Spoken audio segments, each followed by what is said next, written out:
AP Parvathipuram Manyam జిల్లాలో ఏనుగులు బీభత్సం సృష్టించాయి. కొమరాడ మండలం పాలెం గ్రామంలోని పంటలను ధ్వంసం చేశాయి.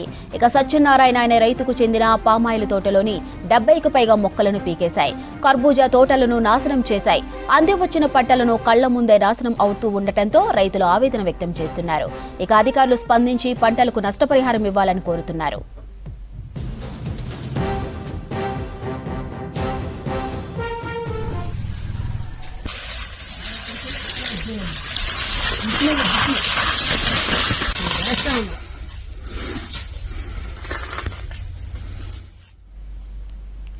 ఏపీ పార్వతీపురం మన్యం జిల్లాలో ఏనుగులు బీభత్సం సృష్టించాయి. కొమరాడ మండలం పాలెం గ్రామంలోని పంటలను ధ్వంసం చేశాయి. ఇక సత్యనారాయణ అనే రైతుకు చెందిన పామాయిల్ తోటలోని 70కు పైగా మొక్కలను పీకేశాయి. కర్బూజా తోటలను నాశనం చేశాయి. అంది వచ్చిన పంటలను కళ్ల ముందే నాశనం అవుతూ ఉండటంతో రైతులు ఆవేదన వ్యక్తం చేస్తున్నారు.